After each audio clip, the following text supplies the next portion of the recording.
The morning came in quiet over Durango, the way mornings do in Colorado in September, slow and gold and entirely indifferent to whatever a man had been carrying through the night. The light moved down off the Rocky Mountains in long pale sheets, touching the high ridges first, then the lower slopes, then finally reaching the valley floor where the town sat, and where 2 miles north of the last house on the main road a ranch spread across 800 acres of good grass and red-brown earth. Orrin Whitfield was already on the porch when the light reached him. He was sitting in the same chair he had sat in every morning for the past 3 years, with a cup of coffee that had gone mostly cold, and his eyes on the tree line to the east, where the first light was pulling the ridge out of the dark, the way a man pulls a stuck wagon wheel slowly, then all at once. He was 55 years old. His hair had gone the color of winter grass. His hands resting on the arms of the chair were the hands of a man who had spent the better part of his life doing hard physical work in difficult country, scarred at the knuckles, thick at the palm, the kind of hands that had held reins and rope and fence posts for so long that rest did not come naturally to them even now. He had been a trail boss for 15 years. That was the fact about Orrin Whitfield, that Durango held on to the way small towns hold on to the most useful version of a man's story. He had driven cattle from the Texas Panhandle up through New Mexico and Colorado and on into Wyoming season after season, 2,000 head at a time through weather that killed lesser preparations and across terrain that broke lesser men. He had done it methodically without drama and without losing more cattle than the country fairly demanded. The drovers who had ridden under him said he was not a man who raised his voice. He did not need to. He was simply the kind of man that things organize themselves around the way water finds its level and stays there. He had come back to the ranch permanently in the spring of 1880, not because he had chosen to retire, because Mabel had died. The illness had been slow, the kind that announces itself early and then takes its time as if it has all the patience in the world and wants you to know it. Orrin had come off the trail in the autumn of 1879 and had not gone back. He had sat with her through all of it, the good days and the worst days and the days that were neither just endurance in a quiet room. And when it was over, he had buried her under the cottonwood east of the house, on the slope that caught the afternoon light, and had gone back to work the next morning. Because work was the only thing that made sense. That was what people said about Orrin Whitfield afterward. That he went back to work the next morning. Some said it with admiration, some said it with concern. Orrin himself had no particular opinion about it. He simply had not known what else to do with his hands. 3 years had passed. He had learned the specific rhythms of a life lived alone, the sounds the house made at night, the way silence had a different weight in the kitchen than it did on the porch. The particular quality of Sunday mornings that was worse than other mornings for reasons he had stopped trying to name. He had learned that a man could be busy every hour of a working day and still feel somewhere in the region of the chest a kind of vacancy that had nothing to do with tasks remaining undone. He had also learned, though this was not something he examined directly, the sound of footsteps crossing the south field on Tuesday mornings. He knew the rhythm of them, the particular pace, the slight pause at the gate latch because the latch needed lifting at a specific angle that Dessa Pruitt had figured out sometime in the second month and had never mentioned to him. He knew the sound of her boots on the porch steps, 3 steps unhurried, and he knew that when she arrived, he would say the same thing he always said, and she would say the same thing she always said, and neither of them would examine what those things meant. He had put her in the category of good neighbor a long time ago. It was a solid category. It required nothing of him. He intended to keep her there indefinitely. He picked up his coffee cup. It was cold. He drank it anyway, and he thought not for the first time about a night in March of 1881. The hoist cable had snapped at 4 in the afternoon. There was no warning. There never was in the mines. One moment the day was ordinary. The particular grinding rhythmic ordinariness of a mining shift, and then the sound. The kind of sound that the body understands before the mind does, and then the dust coming up from the shaft entrance like something exhaled from deep underground. Orrin had been at the shaft head when it happened. He had been there for a reason that no longer mattered. What mattered was that he was there, and that he knew what to do, and that he did it without stopping to think about whether it was his responsibility, because that was not how he was made. He had gone down with 2 other men. He had found Harlan Pruitt 40 feet below the surface in the dark, and the dust with a timber across his chest and no pulse that Orrin could locate. He had moved the timber. He had checked again. And then he had done the thing that needed doing, which was to bring Harlan Pruitt up out of that mountain, even if nothing could be done for him anymore, because a man deserved to come back to the light. He had carried him out on his own back. He did not remember the weight of it afterward. He remembered the quality of the light when they came out of the shaft entrance, thin afternoon light gone flat with cloud, and he remembered the sound that came from somewhere in the gathered crowd. A sound he recognized as a woman, understanding what she was seeing before she had been told. He had looked for her. Dessa Pruitt was 23 years old and had been married to Harlan for a year and a half. She was standing at the edge of the crowd with her hands at her sides and her face arranged into an expression that was not grief. Yet grief would come later in the specific privacy that grief requires, but something that preceded grief, the moment of comprehension, the pure and silent recognition of what had just changed forever. Orrin had walked to her. He had not said anything. There was nothing to say that the situation had not already said with more authority than he possessed.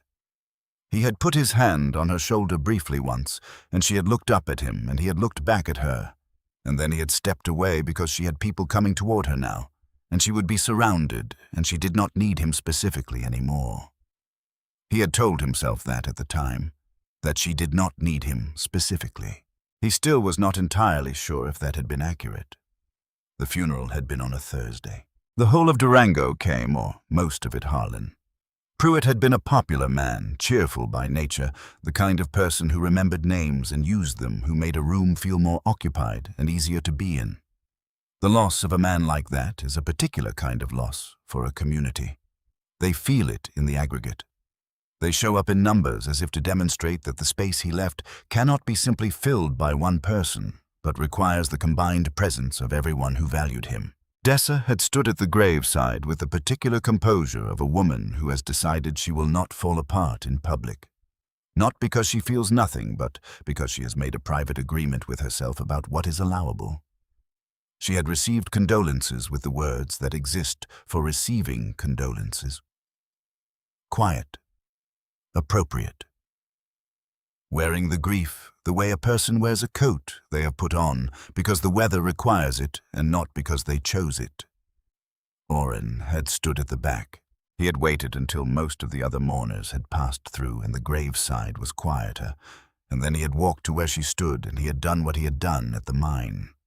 Put his hand on her shoulder briefly. Not said anything. She had looked up at him. She would say later, much later in a conversation they would have years from that moment, that in that entire day with all the words that were offered and all the people who came and all the kindness that Durango pressed upon her, in the way that small towns press kindness on their own when they lose someone, he was the only person who did not tell her that things would be all right. He had not told her that because he did not know that it was true. He had simply stood there and acknowledged with the pressure of one hand that what had happened was real and that she was not alone in the fact of it. She had not forgotten that, not that day, not in any of the days that followed. She had begun bringing food 6 weeks after the funeral, not every day. She was managing 40 acres alone, and 40 acres alone required the full attention of a person who was already extending themselves well past what was comfortable, so she did not have every day to give. Just Tuesdays. A pot of something or bread, or when the season was right, pie. The first time she came, Orrin had been at the south fence when he heard the gate. He had looked up and watched her cross the field with a covered pot, and something in the way she moved, not tentative, not performing a kindness, just committed to the purpose of the errand, the same way she was committed to everything she did, had made him set down his tools and go to meet her. She had held out the pot. He had said, "You didn't have to." She had said, "I know." They had this exchange so many times over the months that followed, that it had become its own kind of language, a shorthand for something that neither of them put into words, because words would have required examination, An examination would have required decisions, and neither of them was in the business of making that particular decision. Oren had categorized all of it carefully. Good neighbor, solid category, required nothing. He intended to keep it that way. What he noticed over 2 years of Tuesdays noticed and filed under no particular heading was that Dessa Pruitt was extraordinarily capable. She ran the South property alone without complaint and without asking for help she did not need. She fixed her own fences. She negotiated her own cattle prices at the market in Durango and got better rates than men twice her experience, because she had done her research and knew exactly what things were worth. She was also, he had noticed, and immediately stopped noticing, very easy to be around. The conversation on the porch was always good. She had opinions and offered them without apology. She asked questions and actually listened to the answers. She laughed at things he said that he had not been sure were funny. He had filed all of this under good neighbor. It was a solid category. He was going to keep her there. She came on a Tuesday in September with an apple pie. The apples were from the tree at the south end of her property. The ones that came in sweet and slightly tart in the last weeks of summer. The ones she made a point of getting to before the deer did. She had made the crust the way her mother had taught her. Cold butter, cold hands, do not overwork it, and she had crimped the edges with more care than the occasion strictly required. She was not yet ready to examine why she had been more careful than usual. Oren was on the porch when she came up the steps. He usually was on Tuesday mornings, which she had noticed without remarking, on the same way she had noticed the gate latch and the third porch step that creaked, and the way he held his coffee cup with both hands when the morning was cold enough to warrant it. She held out the pie. He looked at it with genuine appreciation because Oren Whitfield was a man who understood the value of a well-made pie, understood it the way he understood the value of a straight fence or a well-fitted saddle as a thing that represented real effort in service of a real purpose.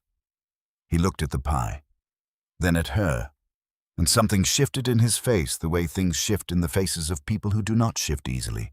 Something opening briefly like a door in a room that is usually kept closed. He smiled. It was the rare smile.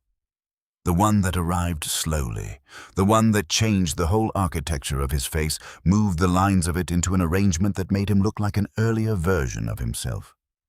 The man he had been before 15 years of trail work and 3 years of silence had put their particular weight on him. It was the smile that in the 2 years and some months since Dessa had started coming on Tuesdays she had seen exactly 4 times. She had not been keeping count. She was certain of the number anyway. "If only I were 10 years younger," he said. He said it the way you say something that is meant to land gently and move on light, self-deprecating, the kind of thing that acknowledges a feeling while simultaneously closing the door on it. A joke that was not quite a joke, but was dressed like one because the costume made it easier to say. He meant it to float past them both without requiring anything. Dessa looked at him. The Colorado morning held them. A hawk was making long, unhurried circles over the south field. The light was doing what September light does in this country, making everything look simultaneously ordinary and like a painting of itself, the kind of light that makes a person feel that the moment has more significance than they are prepared to handle. 10 years wouldn't be enough, she said. And then before he could pass it, before he could turn it over and look at what it meant, the way he turned over everything that came to him carefully from all sides. She set the pie on the porch railing and said she had cattle to check and went back across the field the way she had come. Not fast, not slow, just exactly as committed as the task required, not looking back. Oren stood on his porch and looked at the pie, then at her retreating figure growing smaller across the gold and green of the south field. Then at the pie again. The category he had built so carefully, good neighbor solid category, required nothing, was not exactly falling apart. It was doing something more subtle than that. It was becoming inadequate, like a fence that had been sufficient for a smaller herd and was now quietly no longer the right size for what it was being asked to contain. He stood there for quite a long time. Then he went inside and poured himself more coffee, and sat at the kitchen table, and thought about what she had said and what she had meant by it, and whether he had understood her correctly, and whether he had understood her correctly, and was now going to do absolutely nothing about it because the arithmetic did not work, He thought about it for the rest of the day. He thought about it, if he was honest, for considerably longer than that. Fletcher Aldrich arrived at the Pruitt property on a Wednesday with flowers. Not wild flowers. Arranged flowers. The kind that had to be ordered from Denver, which meant he had planned this, which meant the planning itself was meant to be part of the message. Fletcher was 28 years old and had the kind of face that benefited from being 28, open, well-arranged, carrying no particular history yet. His father was Silas Aldrich, who owned the Durango National Bank and 2 supply contracts with the railroad and 3 rental properties on the east side of town, and the particular confidence of a man who has converted money into influence so smoothly that he has forgotten there was ever a distinction. Fletcher was not his father. He was genuinely pleasant. He worked at the bank, honestly, as far as anyone could observe, and he had been making his interest in Dessa known since the previous spring in a way that was attentive without being aggressive. He said the right things in the right tones. He appeared at the market on the days she was there. He was, by any reasonable accounting, an entirely suitable prospect for a 25-year-old widow with 40 acres and no family within 2 days' ride. The town approved of him enthusiastically. Berta Groves, who ran the dry goods store on Main Street, and who considered it part of her civic function to offer her opinion on the romantic prospects of Durango's single women, told Dessa directly that Fletcher Aldrich was a good man and that Dessa could do considerably worse.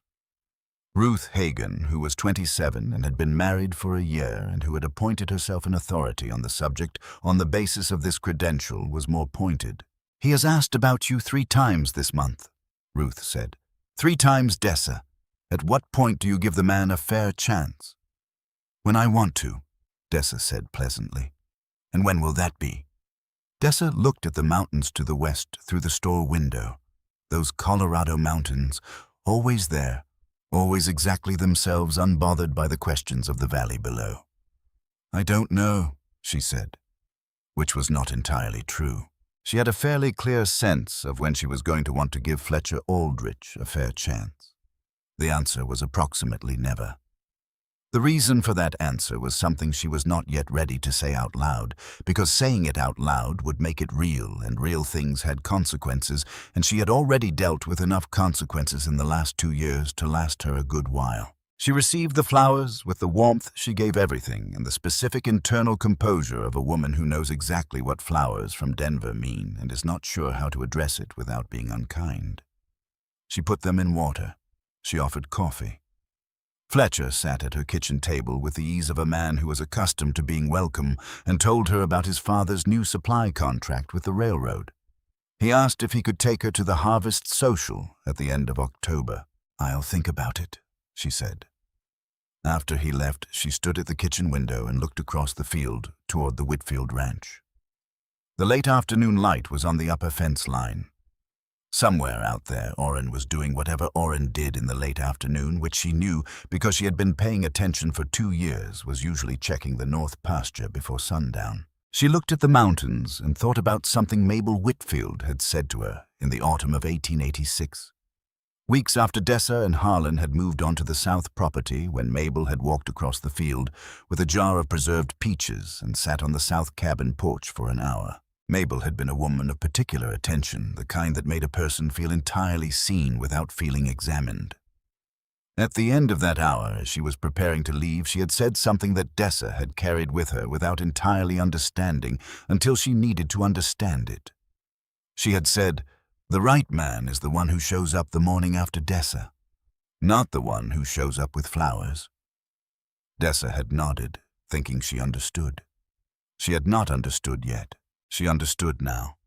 On a Wednesday evening in a room on the upper floor of the Durango National Bank building, Silas Aldrich sat across a desk from a man named Hargrove, who was a lawyer of the kind that prosperous men keep available for purposes they prefer not to discuss with their regular counsel. A map lay on the desk between them. The south parcel's 40 acres running from the creek line to the road, bordered on the north by the Whitfield property, were outlined in pencil on the map. Silas Aldrich's finger rested at the northern edge of those 40 acres, where the fence line of the Whitfield ranch began. The conversation was not long. Through the half-open window, the evening air of Durango carried something outward. a phrase perhaps too indistinct to mean anything to anyone who might have been passing on the street below. Something about South Parcels, something about consolidation. No one was passing. The window remained half open. The conversation continued. Orrin did not sleep well that Tuesday night. He was not a man who examined his own sleep or drew conclusions from it. He knew that he had gone to bed at the same time. He always did that the dark had come in around the edges of the curtains, the same way it always did, and that somewhere in the hours that followed he had lain awake with the specific quality of wakefulness that is not restlessness but is something adjacent to it, a mind that will not finish what it is doing and will not leave it alone either. He thought about 10 years wouldn't be enough. He turned it over. He looked at it from the angles available to him. He considered the possibility that he had misunderstood her, that she had meant something more general and less specific, that a person could say a thing like that and mean something entirely different from what it sounded like from the outside. He considered this possibility thoroughly and did not believe it. He thought about what believing it meant. He was 55 years old. He was aware of what that meant. The gray in his hair, the years of weather on his face, the particular creaking that had taken up residence in his left knee sometime in the last 2 winters and had made itself permanent. He was a man who had been used hard by a life that he had chosen and did not regret, and he carried the evidence of it the way all men who work with their bodies in difficult country eventually do. She was 25. That was the arithmetic. He was 55 and she was 25, and the distance between those two numbers was a real distance with real implications, and any man who pretended otherwise was not paying attention or was not being honest. Orrin Whitfield paid attention. He was also honest. He turned the arithmetic over for a long time. Then, somewhere in the hours before the light, he set it down without having resolved it, because his mind would not resolve it and his body required sleep, and in the morning he got up and went to work on the north fence because the north fence needed work, and that at least was a problem he knew how to approach. He worked the north fence for 2 days. On the 3rd day he rode into Durango for supplies. At Macon Birch's trading post, Macon mentioned in the particular casual way that made clear the information was not casual, that Fletcher Aldrich had invited Dessa Pruitt to the Harvest Social at the end of October, and that Dessa had said she would think about it. "That right," Orrin said. "That's what they're saying," Macon said. Orrin paid for his supplies. He loaded them onto the wagon. He drove back to the ranch. He put the horses away. He sat on the porch where he had said the thing he had said. He looked at the south field, going gold in the late afternoon light, and thought about a woman who had crossed that field every Tuesday for going on 3 years and had never once asked for anything back. Not once. He sat there until the light was gone. Then he went inside and looked at himself in the small mirror by the kitchen door. The gray hair, the lines, the 55 years of Colorado weather, and he had the specific conversation with his reflection that a man has. When he is trying to talk himself into something his better judgment has not yet finished deciding. He thought about what Mabel would have said. Mabel had been a woman of profound good sense and considerable patience, with a particular gift for identifying the places where Orrin was confusing stubbornness with wisdom. She had told him more than once that stubbornness in the wrong direction was just stupidity with better posture. She had said this with genuine affection, which had not made it less accurate. He thought about what she would have said about the current situation. He did not have a good answer.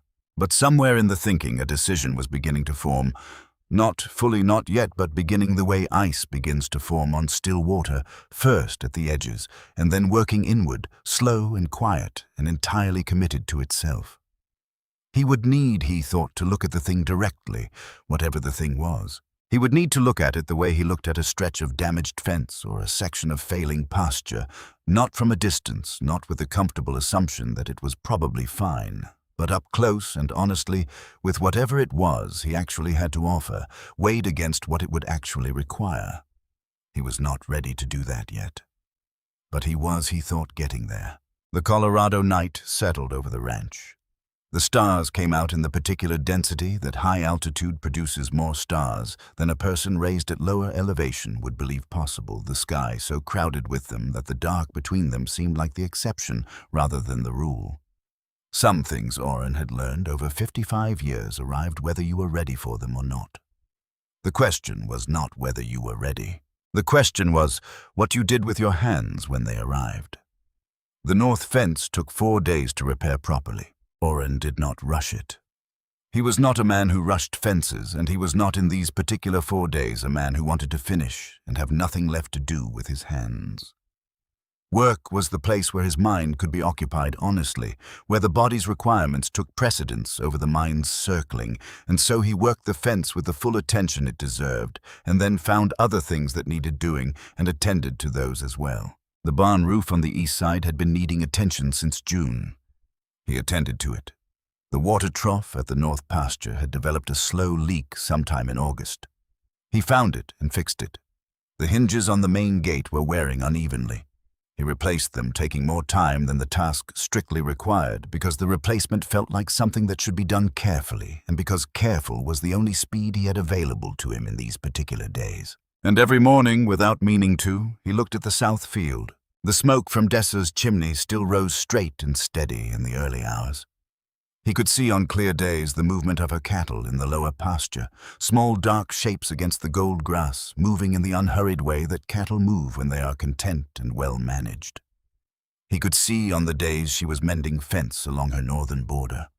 The particular figure she made against the landscape, occupying her own space without apology or performance, doing the work required. He noticed all of this and filed it under no particular heading. On the 5th day, he rode into Durango for feed grain and came back with 2 pieces of information. The first was that Fletcher Aldrich had visited the Pruitt property twice in the past week. The second was that Dessa had told Berta Groves she would think about the harvest social invitation which Berta had relayed to approximately everyone in the dry goods store that morning, as though it were news of territorial significance. Oren loaded his grain. He came home. He put the horses up. He sat on the porch with Cinder tied at the rail beside him, the old roan horse, 16 years old now, with a white blaze and one slightly cloudy eye, and the philosophical temperament of an animal that has seen enough of the world to have stopped being surprised by it. Cinder stood with one hip dropped in the late afternoon sun and regarded the distant fence line with the profound equanimity of the very old. Oren looked at the horse. 55 and 25, he said. That is the arithmetic. Cinder moved one ear. The sun moved another degree toward the ridge.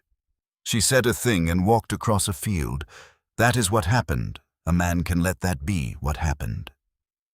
Cinder did not disagree. Cinder also did not agree. The problem, Oren said after a longer silence, is that I have not stopped thinking about it. Cinder breathed slowly through his nose. His one good eye reflected the evening light coming off the mountains. Oren sat with the horse until the light was gone. Then he went inside and made his supper, and did not think about it, or tried not to, and failed at this in the specific patient way that a man fails at not thinking about something that has gotten into him past the usual defenses. He found Mabel's journal on a Thursday evening in the 3rd week of September. He had not been looking for it. He had gone into the room that had been closed since the spring of 1880, since the week after the burial, when he had shut the door and had not in 3.5 years found sufficient reason to open it, for a reason so mundane it hardly merited the weight of what followed. The roof above that corner of the house had been seeping in heavy rain, and he needed to check whether the seeping had damaged anything stored inside. That was all. A practical errand. 5 minutes of assessment and then back out, and the door closed again. He had opened the door. The room had the quality that closed rooms acquire over long periods. A stillness that is different from ordinary stillness, a density of air that speaks of time accumulated rather than simply past. Mabel's things were still where they had been. He had not been able in 3.5 years to undertake the removal of them, and so they remained the dressing table with its small mirror, the books on the shelf beside the window, the trunk at the foot of the bed, where she had kept the things that mattered to her in the particular private way of a person who knows what they value. He checked the ceiling corner where the seeping had been. It had not reached the room. He stood for a moment and looked at the afternoon light coming through the window. He thought that he should air this room out, that it was not good for a room to stay closed this long, that Mabel, who had been a practical woman with a low tolerance for the sentimental at the expense of the functional, would have said something dry and accurate about a man who kept a room sealed for 3 years as though the sealing accomplished something. He went to open the window. On the table beside the window, not in the trunk, not in any drawer, but simply resting on the surface, as though it had been placed there to be found, was a small journal with a dark green cover. The kind that could be purchased at any general store, the kind that Mabel had used for recording accounts and household observations, and as he knew from the years of their marriage, occasional personal reflections that she did not offer aloud. He stood there and looked at it. He was not a man who read another person's private writing. He had not read this journal when she was alive, and he would not have read it without reason. But she was gone, and the room had been closed for 3.5 years, and the journal was sitting on the table beside the window in the afternoon light as though it had been put there specifically by someone with a specific intention. He picked it up. He did not open it immediately. He stood with it in his hands for a full minute, feeling the weight of it. A small journal half-filled, not heavy in any physical sense, but carrying the specific gravity of things that matter, and thinking about whether he was the kind of man who was going to do this. He sat down on the edge of the bed. He opened it. He did not read all of it. He read the entries in the back, the ones dated from the autumn of 1880, which was the last autumn Mabel had been well enough to write regularly. The entries were what he would have expected, practical observations about the weather notes on which cattle were performing well. A reminder about the winter feed calculation, an account of a conversation with Reverend Cade that she had found either illuminating or irritating, depending on the paragraph. And then dated the 14th of October, 1880. The new neighbors came in from the South Property Road last week. Her name is Dessa.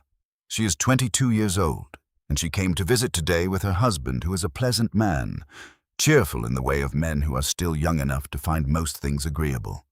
She is different from him. She listens differently. She moves differently. There is something in her that is already steady in a way that most people do not arrive at until they have been tested by something significant, and I wonder what has tested her already. She reminds me of myself at that age. Not in appearance, in the quality of attention, the way she looks at a thing before she decides what she thinks about it.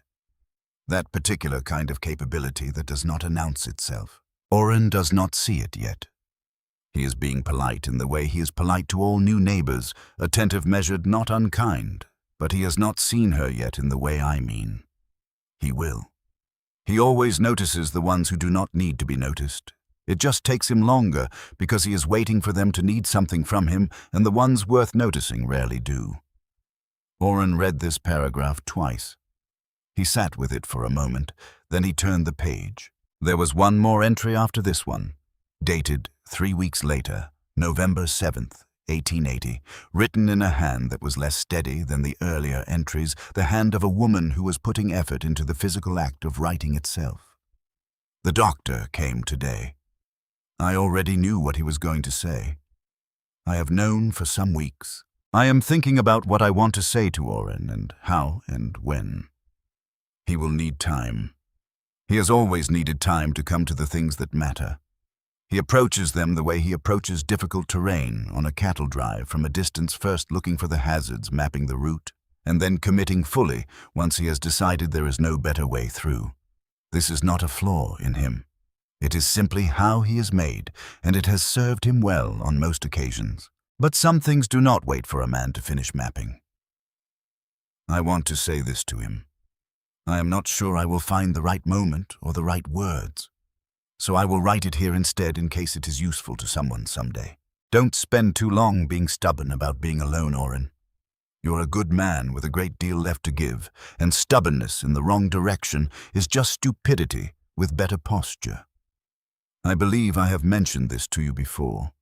I mention it again now with whatever authority a woman can claim from the position of having known you for 22 years and having been right about you more often than not. The right person is not the one who needs the least from you. It is the one who sees you clearly and stays anyway. I think you already know who I mean.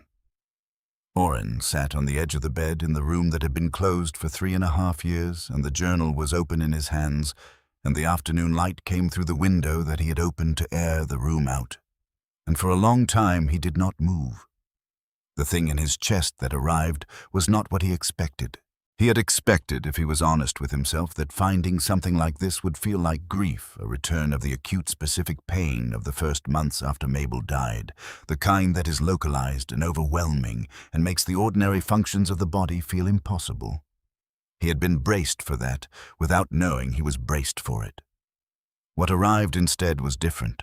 It was grief, but it was the other kind. The quiet kind, the kind that has been processed already and now returns, not to break you again, but to acknowledge what was real.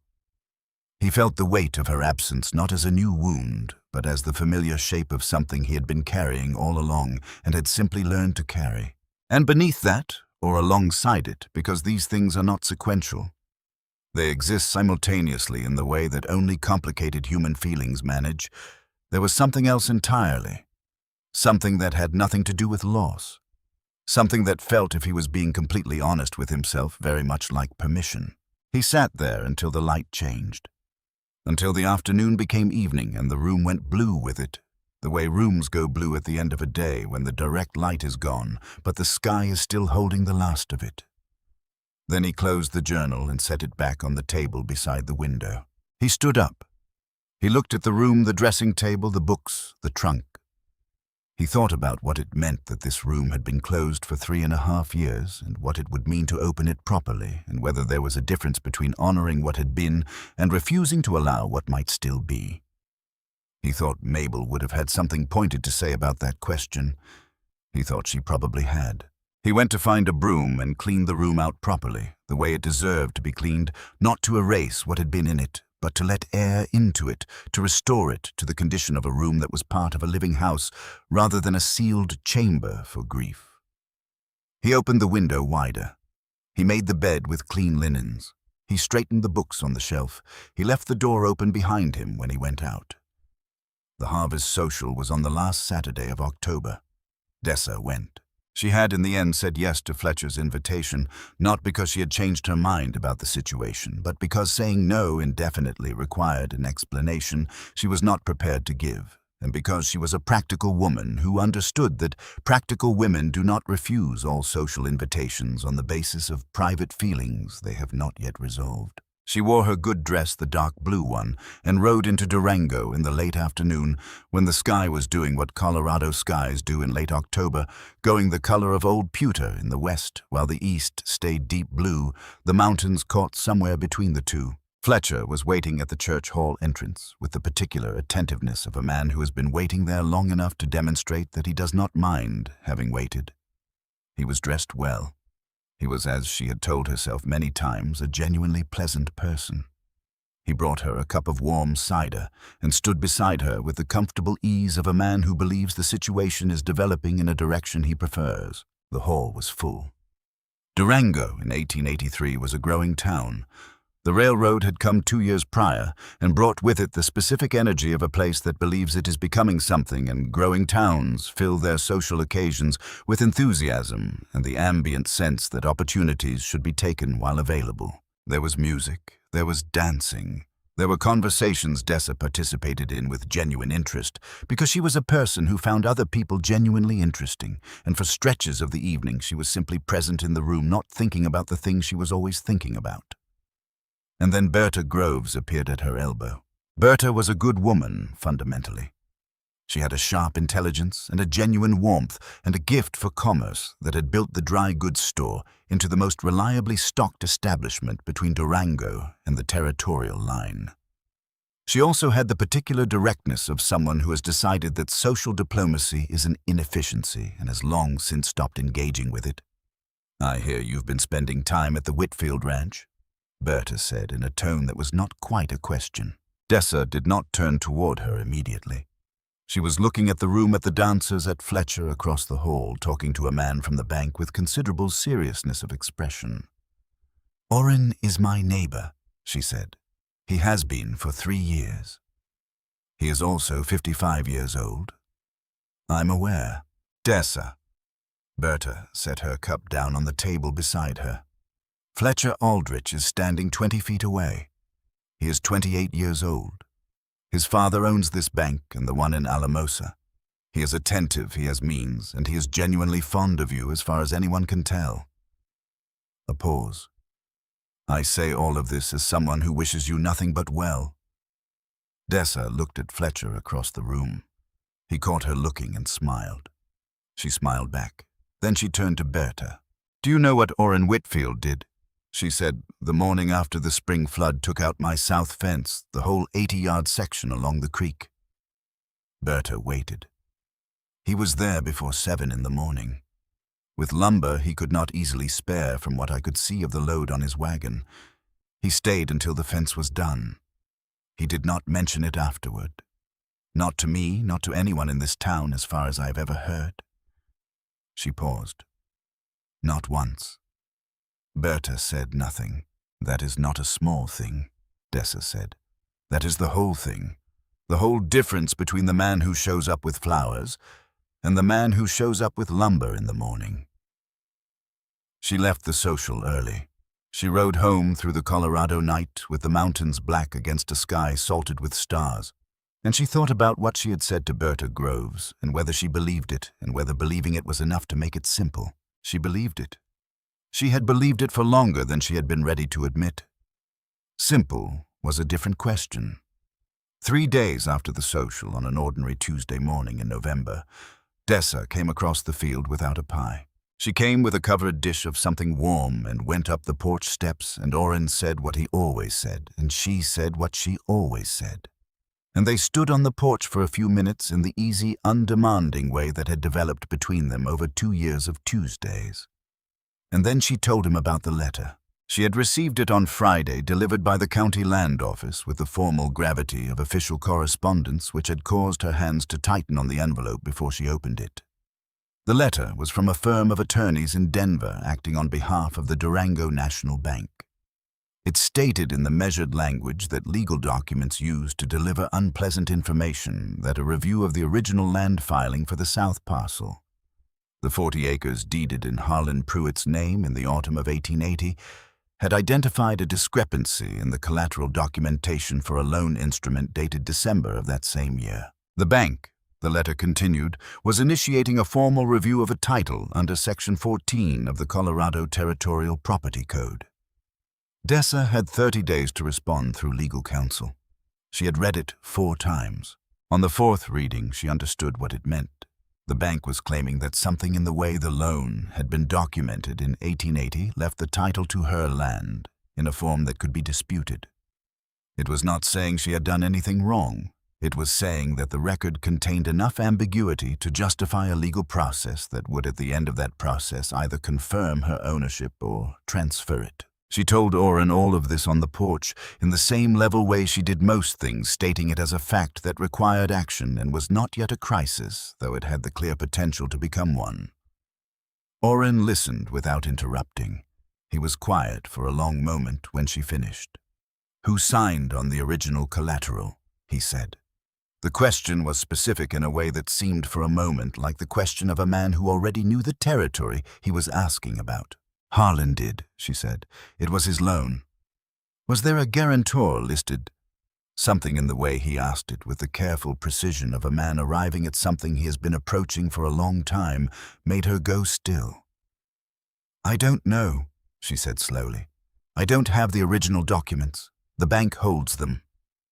Orrin looked at the mountains for a moment. "I might," he said. She waited. He looked at her with the expression she had come to know over 2 years of Tuesdays as the expression he wore when he had decided something and was committing to it. "There is something I need to tell you," he said. "Something I should have told you sooner. I did not tell you because I was asked not to, and I believed at the time that the asking was reasonable." He paused. "I am no longer sure it was." The document was in the bottom drawer of the desk in Orrin's study. He had put it there in March of 1881, 2 days after Harlan Pruitt died, when it had become clear that the situation had changed in a way that made the document's existence complicated rather than simply dormant.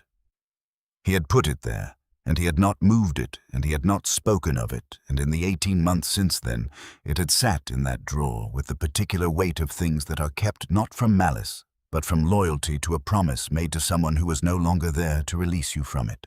In December of 1880, Harlan Pruitt had come to him. It had been an evening visit, which was unusual. Harlan was a daytime person, energetic and social, not the kind of man who showed up at a neighbor's door in the winter dark unless something was pressing. He had been direct about it in the way of men who are embarrassed and are trying to get through the embarrassment quickly. The loan he had taken with the bank in September for the mining equipment had been structured with a collateral requirement that his land filing alone did not satisfy. The bank had given him 30 days to produce a guarantor signature or begin proceedings to recover the equipment. He needed someone to co-sign the guarantee. He had come to Orrin because he did not know who else to ask, who would say yes, and who he trusted to keep it contained. He had asked Orrin not to mention it to Dessa because, and here Harlan had looked at the floor with the particular expression of a young man accounting for his own pride. He did not want her to think she had married a man who could not manage his own affairs. He wanted to fix it quietly and go forward without it becoming part of the story of their life together. Orrin had understood this. He had recognized it for what it was, not a flaw in the man, but the specific vulnerability of someone who loved his wife and wanted her to believe in him without reservation. He had signed the guarantor document. He had kept the matter private as he had been asked to keep it. And then Harlan had died in March 3 months later, and the loan had come due, and Orrin had paid it fully without informing anyone, using money from the cattle sale he had been planning for spring anyway, because it was his name on the guarantee, and because the alternative was to let it complicate what Dessa was already carrying through one of the hardest seasons of her life. He had kept it quiet because he had promised to keep it quiet. He had kept the document because some part of him that thought in terms of contingencies understood that a record of cleared debt was not a thing to discard. He set the document on the kitchen table in front of Dessa. She looked at it. She looked at his signature at the bottom of the guarantor line. She looked at the notation in the margin, his handwriting in ink that was a 1.5 years old, stating the debt paid in full, dated March 23rd, 1881, 6 days after Harlan's funeral. She looked at the bank seal and the loan number. She read it twice. She set it down. She sat with it for a moment, and in that moment she was not thinking about the debt or the land or the legal claim. She was thinking about Harlan, not about any of this specifically, but about the particular expression he wore when something had gone wrong and he was managing it alone. She had seen that expression more than once in their 1.5 years together. She had asked about it twice and had accepted his answer both times because she had trusted him to tell her what she needed to know when she needed to know it. He had been protecting himself in the way that proud men protect themselves, not from consequences, but from the possibility of being seen as insufficient by the person whose opinion mattered most to them. She understood that now with the document in front of her. She was not angry at him for it. She was something else. Something that did not have a clean name, some combination of tenderness and sorrow for the man he had been, for the pride that was so particular to him, for the 1.5 years they'd had and the years they hadn't. The kitchen was very quiet. "Why didn't you tell me?" she said. It was not quite a question. "Harlan asked me not to." Orrin said it without evasion. "He did not want you to know he had needed help. He said he didn't want you thinking you married a man who couldn't stand on his own." Dessa was quiet for a long moment. The debt was paid before he died. 6 days after. He never told me any of this. He asked me to keep it between us. I intended to, but this, Orrin looked at the document on the table, changes what I can keep to myself. She was still for another long moment. Something shifted in her face, not dramatically, not in the way of someone coming apart, but in the way of someone who has been carrying a weight they had incorporated so completely into their posture that they had stopped noticing it, and who has now set it down and is discovering what it feels like to stand straight. She was not crying. She was very close to it in the specific way of people who have practiced not crying until it becomes a discipline that holds under most circumstances and releases only when the circumstances exceed what the discipline can manage. He was a proud man, she said. He was, Oren said. He would have hated for anyone to know. He would have, Oren agreed. He also would have hated for you to lose the land.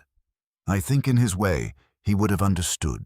She looked at him then directly in the way she had of looking at things before deciding what she thought about them, which Oren had learned over 2 years of Tuesdays was not a defensive look, but a precise one, the look of a person being careful to see clearly. You paid a dead man's debt to protect my land, she said, and you kept quiet about it to protect his name. For 1.5 years, Oren said nothing. There was nothing to add that improved on the plain statement of what had happened. Dessa looked at the document for one more moment. Then she looked through the kitchen window at the mountains, which were holding the last of the afternoon light on their upper faces while the lower slopes went dark. She had found over the years since Harlan died that looking at the mountains was useful in moments when she needed to remember the scale of things. They had a way of absorbing drama without being diminished by it. She looked at them for a long time.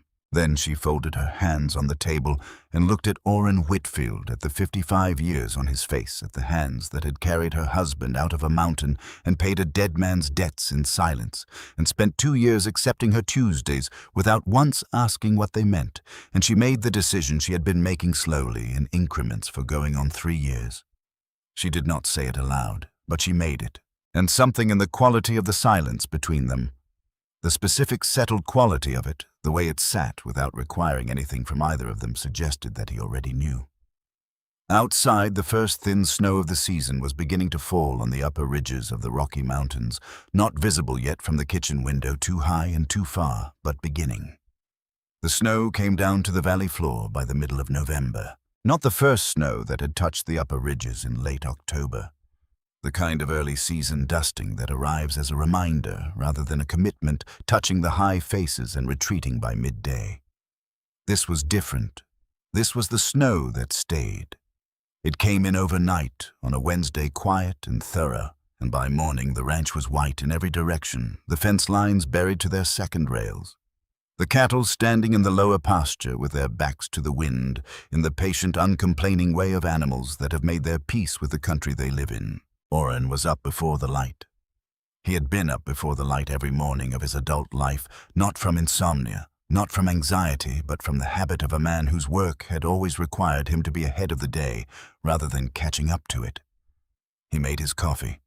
He stood at the kitchen window and looked at the snow which was still coming down in the windless, vertical way that meant it intended to continue for some time. He thought about the document he had shown to Dessa 4 days ago. She had sat across from him in this kitchen and read the guarantee and said the things she had said, and something in the room had changed, not dramatically, not with any announcement, but in the way that rooms change when something that has been withheld so old is finally offered and received.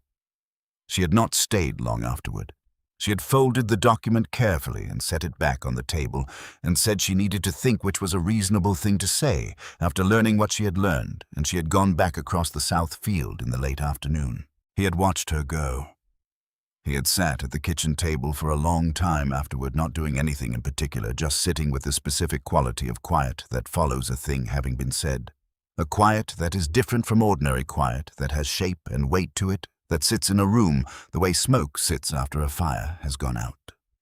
On the 5th day after the conversation, he rode into Durango and went to see Macon Birch. Macon ran a trading business out of a building on the south end of Main Street.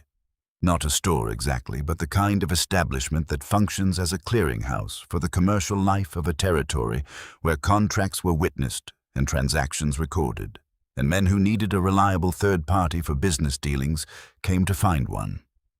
Macon was 62 years old and had been doing this work since before Durango was properly a town, and there was no document he had witnessed in 3 decades that he did not remember. Oren sat across from him and explained the situation in the direct way he explained most things.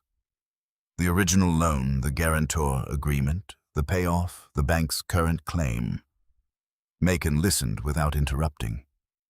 "I remember the guarantee," Macon said when Oren finished. "December of '80, I signed as witness. Your signature is on the document. Then we have what we need." Macon looked at him steadily. "You know what Silas Aldrich is doing. I know what the letter says. The letter says what Silas wants it to say. The letter does not say what the documents say. Macon folded his hands on the desk. The loan was cleared. Your guarantee document proves it. My signature confirms the transaction. The bank has no valid claim on that land. He paused. Silas knows that. Orrin was quiet for a moment. Then why file the claim? He said. Because he expected the document to be missing, Macon said simply. He expected 18 months to have dissolved it. He expected the guarantor to have moved on or to not want the involvement. He looked at Orrin without particular expression. He did not expect you to have kept it. Orrin said nothing.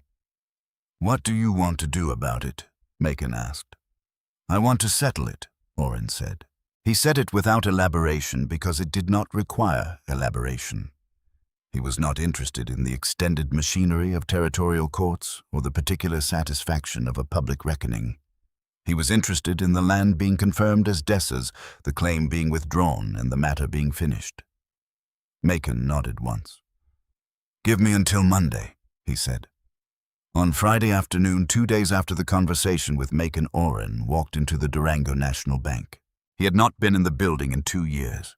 He walked through the front door at 3 in the afternoon when the banking floor was quiet in the way of late Friday afternoons, and he asked the young man at the teller window to let Silas Aldrich know that Orrin Whitfield was here and would appreciate a few minutes of his time. He did not sit down while he waited. He stood near the window and looked at the street.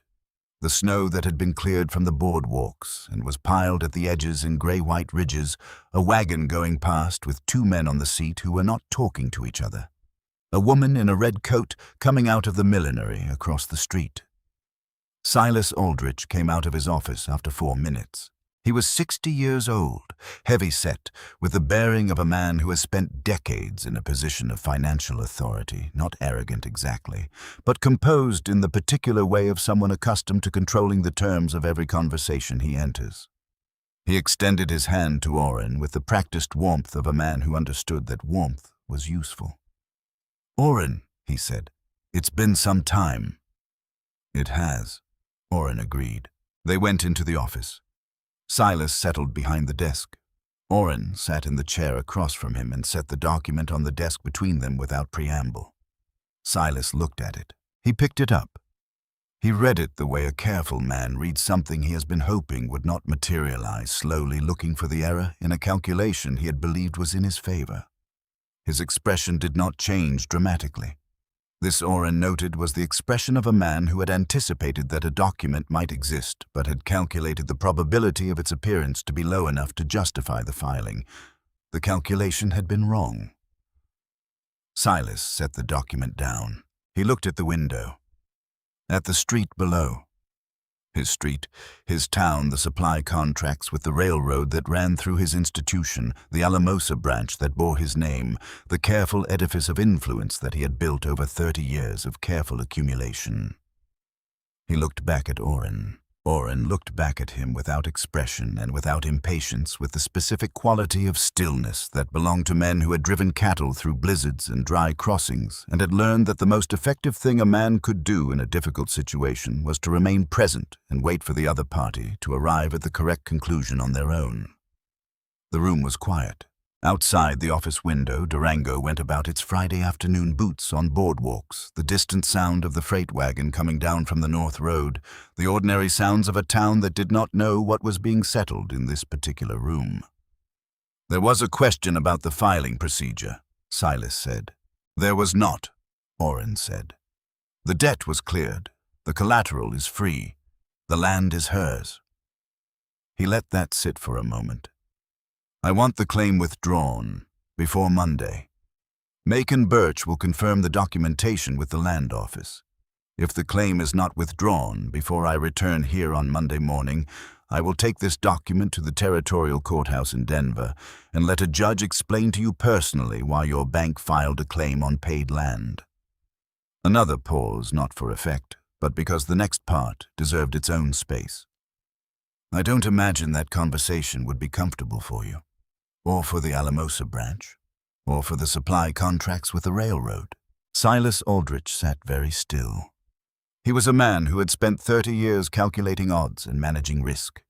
And he was doing it now, running the numbers on what Orrin Whitfield, sitting across his desk with a witnessed guarantee document, represented against the alternative, running them quickly and arriving at the only conclusion that the numbers supported. He reached across the desk and picked up the document one more time. He held it for a moment. He set it back down. "The claim will be withdrawn," he said. Orrin stood. He picked up the document. He put it inside his coat. "Monday," he said. He walked out of the office and through the banking floor and out the front door onto the boardwalk where the Colorado air was cold and entirely honest about what it was. He stood on the boardwalk for a moment and looked at the street. Then he went to find his horse. He knocked on Dessa's door on a Thursday, not a Tuesday. She noticed immediately. He could see it in the slight recalibration of her expression when she opened the door fully, the adjustment of a person who has organized herself around a particular rhythm and has been presented with a deviation from it. Not alarm. Something more careful than alarm. Something that was waiting to understand what the deviation meant. The day was cold and clear. One of those late November days in Colorado, when the sky is a blue so deep it seems structural, as though it is the thing holding everything else up, rather than the other way around. The snow had settled into the landscape rather than overwhelming it, lying in the low places and along the fence lines and on the north faces of everything, leaving the south-facing slopes bare in pale winter grass. Orrin stood on her porch with his hat in his hands. He had worn the hat in. He had taken it off when she opened the door. He was holding it now with both hands at his sides, turning the brim slightly the way men turn hat brims when they are about to say something that requires both feet firmly on the ground and no convenient distraction available. "I want to come calling on you," he said.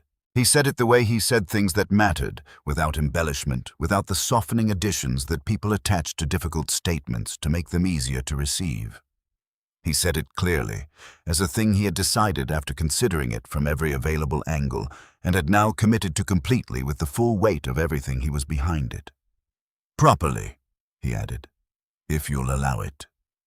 Dessa looked at him. She looked at this man on her porch, at the hat in his hands, at the 55 years on his face, at the porch railing he had repaired in the spring without being asked, at the quality of stillness in him that she had been watching from across a field for 3 years, and that she had understood somewhere in the second year was not distance but depth, was not withholding but weight, was not the absence of feeling but the presence of it held carefully the way a man carries something valuable through difficult country. "Orrin Whitfield," she said, "I have been waiting for you to get here for going on 3 years. She stepped back from the door. "Come in," she said. "There's coffee." He came in.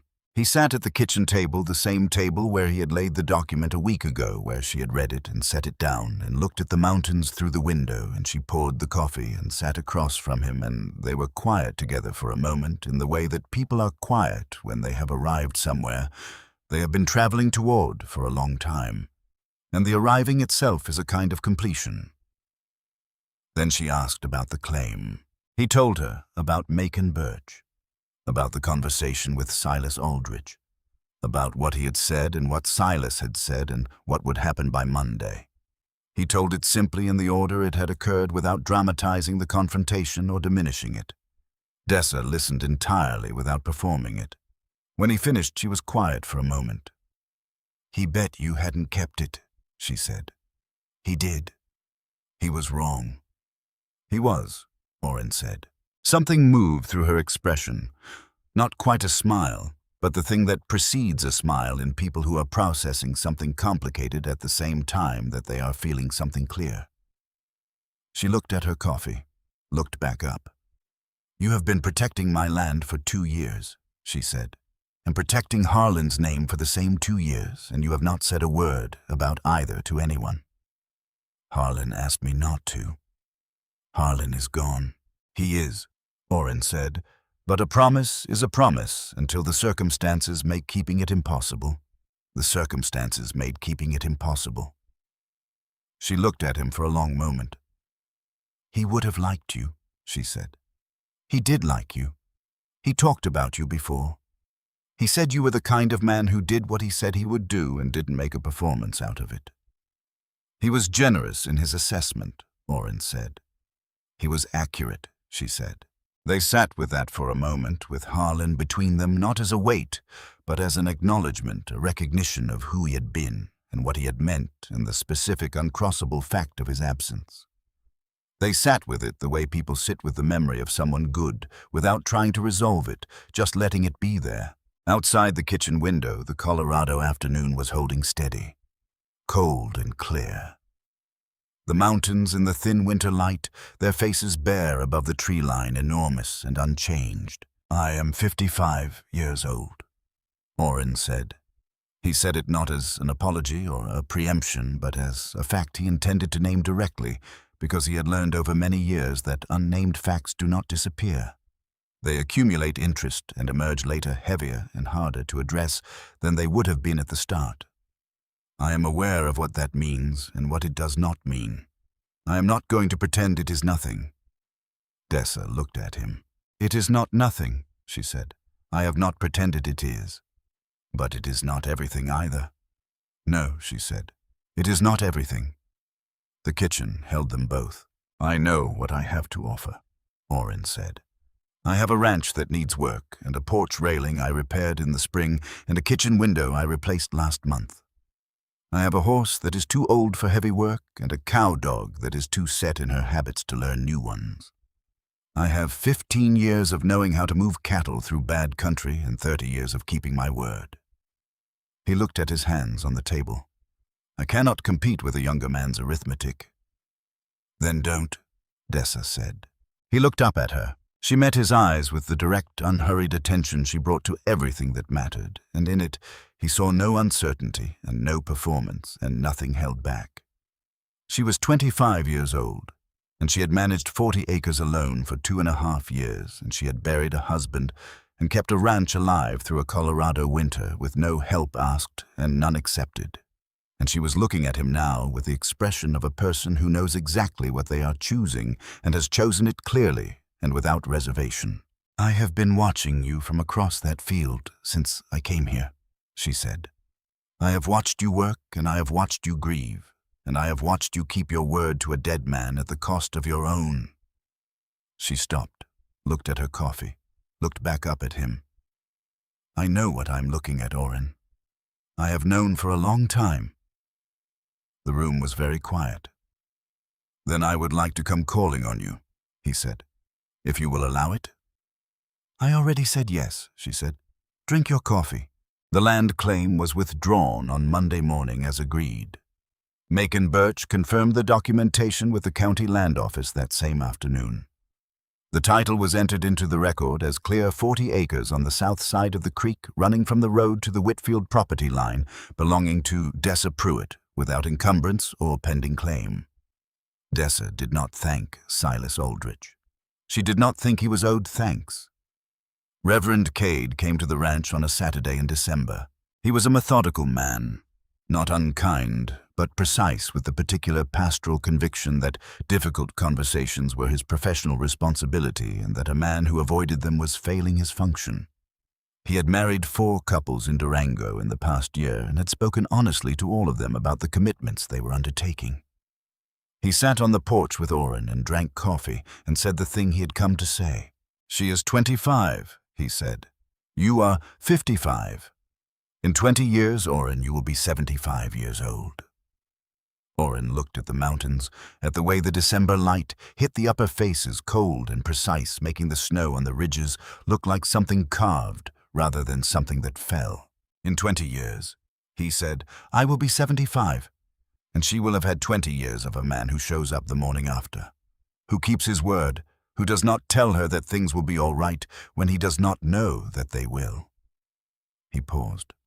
"I think that is worth something." Reverend Cade sat with this. "The town will talk," he said, not as an argument, as an acknowledgement of what was true. "The town has always talked," Orrin said.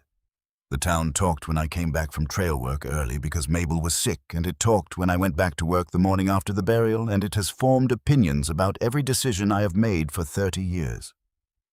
He looked at the Reverend steadily. The town does not have to live in the house. Reverend Cade was quiet for a long moment. He looked at the mountains himself with the expression of a man who is checking his conclusions against something larger than the conversation at hand. "No," he said finally. "It does not." He finished his coffee. "I will be available the second Saturday in February," he said, "if that suits." "It suits," Orrin said. The courtship itself, as Durango observed it through the winter months, was not what the town had expected. There were no grand gestures and no dramatic declarations. There were suppers and long afternoons riding through the winter landscape through the aspen groves, bare now, their white trunks standing like pencil marks against the gray sky and along the frozen creek between the two properties, dark in the middle and iced at the edges. There were conversations that were easy, and conversations that required effort, and both kinds were conducted with the same honest attention that both of them brought to things that mattered to them. Berta Groves told anyone who would listen that she had seen it coming. Ruth Hagen called it the most romantic thing that had happened in Durango in years, which Dessa received with good humor and no particular comment. Fletcher Aldrich was gracious about it in a way that genuinely surprised Dessa, and raised her opinion of him more than anything he had done during the months of his courtship. He did not make it a larger thing than it was. By Christmas, he was accompanying a woman from Denver to the various seasonal events, and by February, he appeared to have resolved the matter entirely to his own satisfaction. Dessa thought well of him for that. They were married on the second Saturday of February, 1884, in the Durango church. The whole of Durango came, or most of it, not because they all approved, but because the town had formed opinions about the matter and wanted to see how it resolved, which is the reason small towns attend most events that involve people they have opinions about. Dessa wore a dark green dress the color of the Colorado pines in winter because she was not a woman who felt required to conform to conventions that did not suit her. And white was a convention that had always struck her as belonging to a different kind of story than the one she was living. She had her mother's brooch at the collar and her own practical boots, which were clean and entirely appropriate for a woman who understood that the life ahead of her would be lived largely outdoors. She walked to the altar without being given away because there was no one here to give her, and she was not a thing to be given. She walked because she had decided to, and she was going where she intended to go. Orrin was standing at the altar when she came through the door. He was wearing his good jacket, black wool brushed until it was respectable, and his best shirt and his hat was in his hands. He looked up when the door opened and she came in, and something happened in his face that the congregation would talk about later in the particular way that people talk about expressions they have never seen on a face they thought they knew well. It was not the rare smile, not yet. It was the thing that precedes the rare smile, the opening of it. The quiet arrival of something that had not been there before. He watched her walk toward him, and he understood with the full weight of 55 years that some things do not arrive on schedule and do not announce themselves in advance, and are not less real for having arrived the way they do sideways through the gate latch of a Tuesday morning, through 2 years of a woman crossing a field without being asked to. She reached the altar and stood beside him, and he could smell the cold air still on her coat from the ride in, and beneath that something that was simply her, the particular clean, cold morning scent of her. And he thought that this was a thing a man could orient himself by. A fixed point, the kind that does not move. Reverend Cade opened his book. Orrin looked at Dessa. She looked back at him with the direct, unhurried attention she brought to everything that mattered, and in it he saw no uncertainty and no performance and nothing held back. "Ready," she said, quiet enough that only he could hear it. "Been ready," he said. Reverend Cade began. Outside the church windows, the Colorado February was doing what Colorado Februaries do, cold and bright and entirely committed to itself, the mountains, white to their mid-faces, the sky, that deep structural blue that means the weather has settled and will hold. When Orrin and Dessa came out onto the church steps, the air hit them clean and sharp and honest. He looked at her in the February light. She looked back at him. "Well," she said. "Well," he said. They got on their horses and rode home. The ranch became theirs in the complete sense. Not his with her in it, not hers managed under his name. Theirs in the practical working sense of two capable people who have assessed each other's abilities honestly and divided the labor accordingly, not by what convention said about what men did and what women did, but by what each of them actually knew how to do. She kept the accounts, which improved considerably within the first month. He kept the cattle and the fences and the trail knowledge that could only be acquired from the specific education of hard experience in hard country. They divided the work by competence, which meant occasionally Orrin cooked and occasionally Dessa repaired fence posts, and neither of them found anything to remark on in this arrangement, because both of them had long since stopped caring what arrangements were supposed to look like. The South property. The 40 acres that had been Harlan's and then Dessa's alone was incorporated into the working ranch by mutual agreement in the spring of 1884. The fence between the two parcels came down.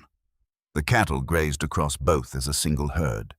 The combined 740 acres of grass and red-brown earth ran from the road in the south to the upper pasture where the elk came down in winter, and it required two capable people to manage it well.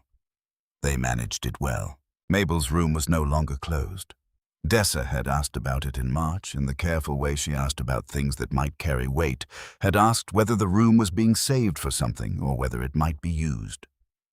Orrin had thought about this for less time than he would have expected and had said it was a room, and rooms were for using, and she should do with it what she thought best. She had turned it into a room with good light for reading and a chair by the window that looked out at the mountains, and she had kept Mabel's books on the shelf where they were. Orrin had seen her sitting in that chair one evening in April with one of Mabel's books open in her lap and the late light on her face, and he had felt something that did not have a precise name.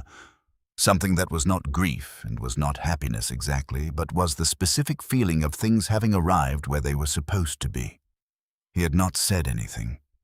He had gone to start the supper. Their son arrived on the 15th of January, 1885. He came into the world in the main bedroom of the Whitfield Ranch on a night when the temperature had dropped to the kind that the body recognizes as a different category of cold. The cold that is not merely uncomfortable, but that presents itself as a fundamental fact requiring a response. The midwife from town had made it out in the afternoon before the worst of it set in, and by morning the storm had given way to the particular stillness that follows a hard night in Colorado. Everything white and silent and precisely itself in the winter clarity. They named him August. It was a name that sounded like something solid, something with enough weight to it that it would hold a person up in difficult country. They had come to it together over several evenings, without ceremony had said various names, and let them sit and moved on from most of them until August was the one that neither of them moved on from. He came into the world with his mother's red-brown hair and his mother's way of looking at things direct, attentive, not missing much. He had his father's patience visible even in the first weeks, the way he did not fuss when there was nothing to fuss about and reserved whatever he had for the occasions that required it. Orrin had worried about this. He had mentioned it to Dessa in the autumn in the careful way he mentioned the things that concerned him, not dramatically, just directly, because direct was the only way he knew how to bring something forward that was not easy to say. "Will I be enough?" he had said. Not quite a question, a thought spoken aloud to the person he trusted to answer it honestly. Dessa had looked at him for a moment before she answered. "You fixed my fence the morning after the flood," she said, "without being asked, without saying anything about it afterward, without making it part of any story you told about yourself." She met his eyes. "You carried my husband out of a mountain on your own back and stood at his graveside and didn't say a word that wasn't true." She paused. "That is what a father does. It is what a good man does. You already know how." He did not raise the question again. August grew in the particular way of children who have been raised in working places, not fast and not slow, but with a steady accumulation of knowledge and capability that reflects the environment they are absorbing. By the time he could walk, he was following his father around the property with the serious cataloging attention of a person filing everything away for future reference. By the time he could talk properly, he was asking questions that required real answers, and he received real answers, which he considered and sometimes disputed in the earnest, logical way of a child who has been taught that questions deserve honest responses. He knew the names of all the horses. He knew which fence sections were the oldest and which needed the most attention. He knew the sound the creek made in spring when the snow melt was coming down off the upper ridges, and the different sound it made in late summer when the water was lower and slower and the stones showed through. He was learning the ranch the way his mother had learned it, and his father had learned the trail by being in it every day, paying attention.